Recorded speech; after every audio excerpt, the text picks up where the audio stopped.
What is up, lads? Welcome to another video. This is Sean, aka AVL Frosty, and today I'm back with the kind of video I used to do a bit more often. I'm really happy doing it. I'm sorry if my voice sounds a bit fucked. I've lost my voice over the last couple of days. Not really sure why, just have. Basically, this is a ranked play gameplay, as you already guessed by the title. It's myself and Glenn and a couple of randoms just playing around play, and it's a game where really early on, I don't know if he's left yet or he might have already. I don't know. But anyway, pretty early on, we ended up playing 3v4 against this team, and we ended up putting up a pretty solid fight. And it was a pretty close game, so I'm not going to tell you what happens just yet. But anyway, me and Glenn got 100 kills between us. It was pretty intense, so I thought I'd upload it, see what you guys thought. But yeah, that's what the video is, that's what the gameplay is. So I've basically got commentary to do. I have to apologise, first of all, for uploading a bit less. The Havoc 1v1s will continue, obviously, with Glenn. I just need to record that with him. Hopefully, shit, I just dropped my mic, I'm so sorry. Hopefully another one of them will be coming soon, and obviously we'll finish the series, because I've got before in the series. But the reason I've really been uploading much is because I've just had so much on my plate. Obviously this is my GCSE year, so I'm revising. Okay, I'm not revising, I'm not going to pretend I'm revising, but I have, because I'm doing GCSE drama, my GCSE drama final performance is in it's in 9 to 10 days. So after the last few weeks, or the last couple of months, I've just been working just overtime to try and get that right. Pretty much it's a half an hour performance. You've got to learn lines and rehearse and shit like that. Basically that's what's going on, and that's why I've not been uploading as much, but I will try to get that more regularly. But sort of my main topic for today to talk about is, it's something that's been in the news. I like talking about the news. This is something that really I feel quite strongly about, and it's not a big world issue for a change. I'm not going to be too prophetic here, but the whole Jeremy Clarkson thing, right?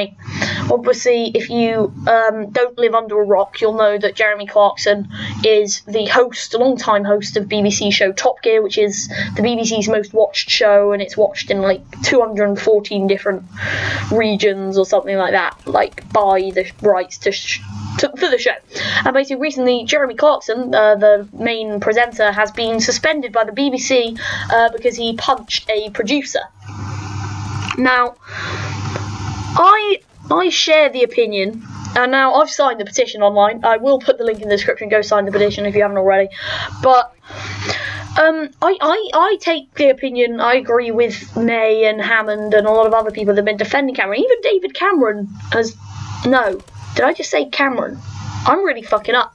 I agree with a lot of people who have been defending Clarkson, because, not just because I'm a Clarkson fan, just because I think it's just a bit of a fuss about nothing to us. And a lot of Clarkson's controversial events have been a bit of a fuss about nothing. Because, really, I kind of share the opinion of May and Hammond. They've said already that, obviously, there's been a lot of shit in the paper.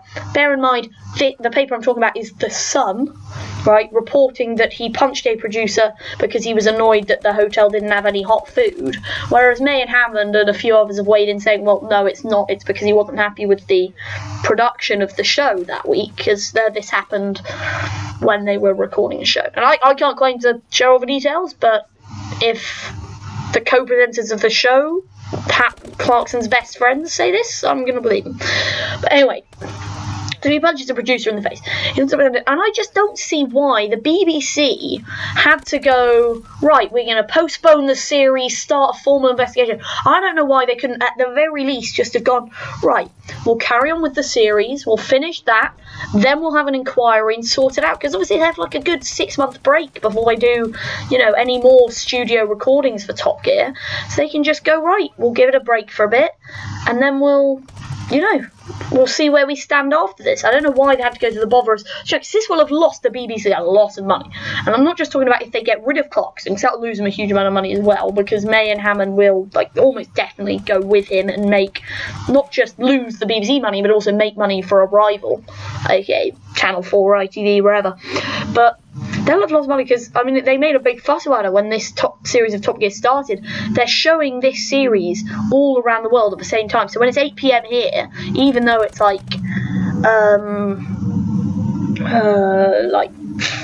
in America, or 8 in the morning in Australia, Top Gear's on. it's on at the same time all around the world in like 200 countries. Like, it's a massive amount. It's watched everywhere, and that means the BBC will have lost so many money. He'll have sold the rights to air this series like around the world, and that will have lost the money. So I don't really understand the BBC's logic, especially since the producer himself didn't even complain.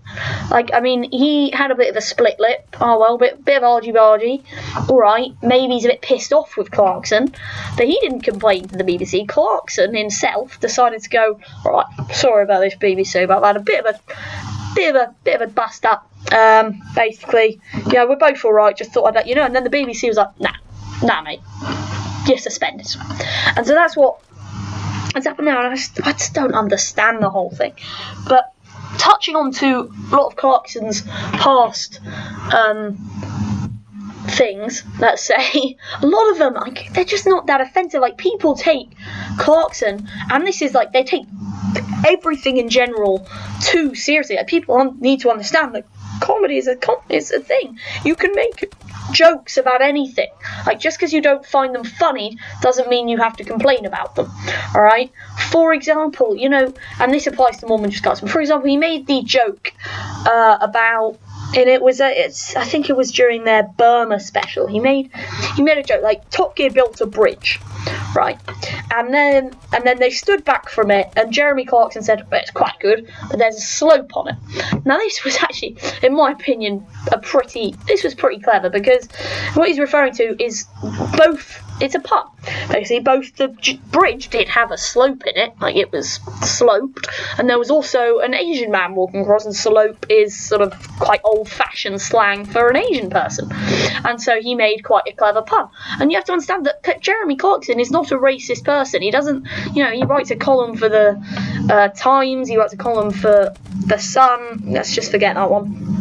And he says these things for a comic purpose. You won't see him wandering around waving the flag for the BNP.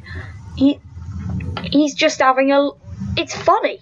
He's being funny. And this happens for a lot of other jokes. Like, people going, oh, you can't make a joke about this. And beyond certain things, like, there are certain things you can't make a joke about. So, for example, the Holocaust. Like, that's off limits.